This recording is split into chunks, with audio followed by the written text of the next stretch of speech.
I said there were 3 separate incidents last night. Number 1, they passed on Jalen Carter. Number 2, they traded back to take Gibbs.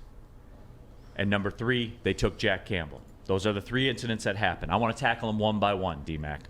Number 1, my thoughts on passing on Jalen Carter is this. I know that Terry Foster sat in the chair and told me to prepare for this. Terry Foster had it all. They obviously they were very big. They were big on Will Anderson. Didn't get that opportunity. They were much out on Jalen Carter, which we saw. They passed on him. I know that teams passed. I know there were a couple teams that passed on him. That's not the concern for me. It's not about the teams that passed on Jalen Carter. It's the team that took him. The Philadelphia Eagles, who had the lead for a lot of the Super Bowl, let a Super Bowl slip through their fingers this year, who just gave their quarterback $250 million. Those Philadelphia Eagles that are knocking on the door of winning a Super Bowl with a GM whose ass is on the line to get over that hump and do it. They took them, and they didn't hesitate for a second. The Eagles are the team. That's what we want, right? The Eagles have what we want. Yeah, but we're not there yet. But D-Mac, they have what we want. And they have much more on the line right now because they're there knocking on the door. And look, they didn't hesitate for a second. It's not about the teams that passed on them, to me. It's the team that took them. And what I can't get out of my head about it, here's what I can't get out of my head about it, is were there people in the room that wanted them, but the top didn't want them? And that's a fair thought to have. I don't care what you guys say. That's fair. That's a fair question to ask. I don't think it's fair to this regime because that's old behavior to the last one, and it's not fair to Sheila. Because we know that's how Martha and the old man operated, but that's not fair because this is Brad Holmes. Now, what it showed me 2 things. That if Anderson would have dropped, we would have took him. I think they were in on Witherspoon, and the fact that they traded back to get the guy, the reaction, we'll talk about that trade, but the fact that you passed, you're not in the... I know, Neal, don't get all caught up to what Vegas and you're supposed to do this and you have this win. You're not the Philadelphia Eagles, right? So we are scared then. We are scared and not stoked then. Like, that's the question. We're stoked to being our team. Do you know why Jalen Carter works in Philly? Did you also see they have Nolan Smith and freaking the whole championship Georgia defense insulated by his guys, which also helps putting him around? So it was... I think it played out to Philly's favor more. You didn't have the luxury to put somebody in your locker room that might have been the talent, but in the past it didn't work out because he wasn't their guy culturally. That they showed you. They passed on him, Wilson, and Cansey when they had the chances to pick them because they're not Brad Holmes, Dan Campbell guys. I don't care who takes them, right? And you mentioned Philly's still trying to get over the edge, so they're trying to do that. Insulated. Fuck Jalen Carter. Fuck anybody who's not a fucking Detroit Lion that Brad Holmes doesn't want.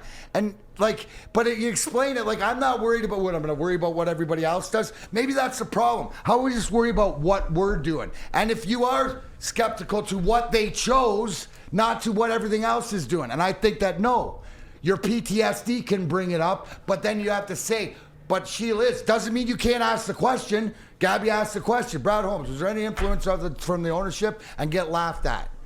I don't think that. I think there's men running this shit in there with a lady who fucking loves this team and loves this game and allowing them to do the job to their best ability. That's what it is. I don't give a shit. Jalen Carter wasn't my guy. I don't care if he went 6'7", 27th, 57th. Anybody else that's not a Detroit Lion. That's all that matters. Because I'm stoked, and I trust in Brad Holmes. And I'm a Holmes simp, and I'm all in. So I will not waver. You guys can all waver and do what you want. I'm going to put the Holmes almost in the Iserman category, but he still has to prove because now I got to see these guys that he's picking and why. But until then, all the rest of that bullshit, why don't we wait till the end of the weekend when Brad Holmes, when he cooks the whole meal, because that's where the draft is, and we balance it out and see. It doesn't change the fact that when we talk about number 18, that's his prized possession spotlight. Everybody's going to go back to him. To your Jelani Tabai. right? And we're going to get there. That's fine. We are going to get there. But what I'm saying is that mentality of, it's the Philly. Yeah, when you get there to challenge them and play them, you hope you have the team to beat them. Jalen Carter, I'm sorry, wasn't going to be part of the freaking solution here. Brad Holmes told you that. None of those defensive guys. Well, D-Mac, and when you say we're concerned about what the Detroit Lions are doing, I was told that what the Detroit Lions are doing is be the betting favorite to win the division. We expect it, right? Yeah. We all expect it in this room. So you can't sit here and say the moves that they made to fix their team for the betting favorite is bad because you haven't seen them play yet. If the Super Bowl contending Philadelphia Eagles do not have a problem with it, if they march up to the podium and do it, because they can put it there freaking at 10 with everybody he's insulated with. I was told this is the waters we're in, man. In Philadelphia, this is where we're at. No, in Philadelphia, no, you got to build it your same. You're not building Philadelphia's team. You don't have Jalen Hurts as your quarterback. You don't have the different defensive guys that they have, right? You built on the bottom line is he wasn't a fucking Detroit Lion because Brad Holmes said so. Let it go. Who gives a fuck where he went? And this is part of it, right? This is the first brick that fell during draft night. That was my thing with it. And look, I was a Jalen Carter guy. You were a Jalen Carter guy. You were. Yes, but I was also with the caveat as I trust Brad Holmes and whatever he does. I was, but Brad Holmes isn't, so I'm not. I'm a fucking fan, bro.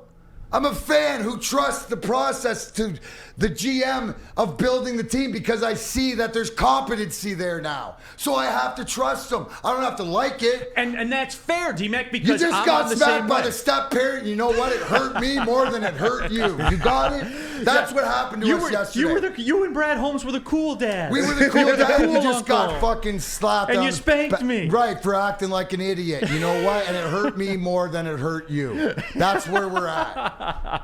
No, but D-Mac, if you're swimming in the bigger waters, then you worry about building your team, not what the other team's doing. And so the thing is, Brad Holmes, hey, Dan, do you know that if we pass on Jalen Carter, somebody else might take him?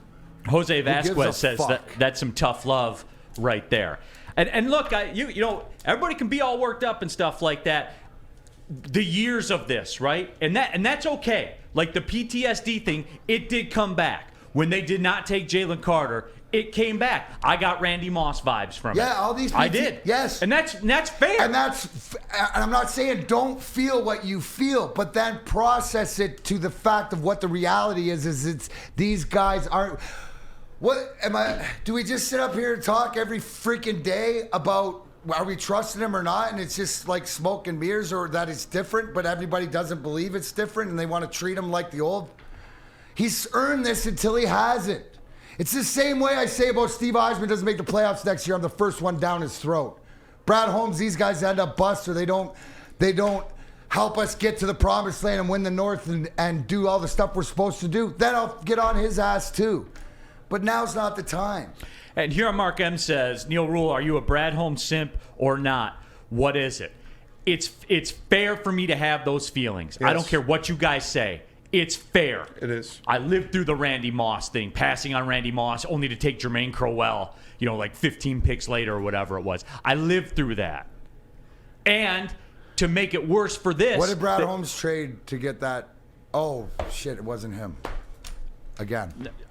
Again, we got to move beyond that. You want to be the Philadelphians and you want to be the top and contend to that? Get your fucking mentality out of the garbage, PTSD, instead of what? Until it's time. That's what it is. You're fair enough to ask those questions, but you're not in the same fuck. We all went through abusive relationships. Now you're getting treated nice. The person treats you and you're waiting for the shoe to fall, right? What analogy I used last night? You're a great dude to some girl that you're going out with, and she got cheated on before, but you're doing everything right. What she gonna wait for you to fucking cheat on you because you're just like No, this is fuck. Can we not? Or am I reading it wrong? Is he just the same? Is this the same thing? Same regime? Unbelievable. D-Town Drizzy says, I'm ready to run through a brick wall for D-Mac. Let's go. Right now. Fuck yeah. He is ready to go. You all are ready to go. Hey, you know what? Don't worry, because I will be the one to shove it all up everybody's ass when it does work out. So there you have have it. And I'll be the that. first one to say, hey, I was wrong.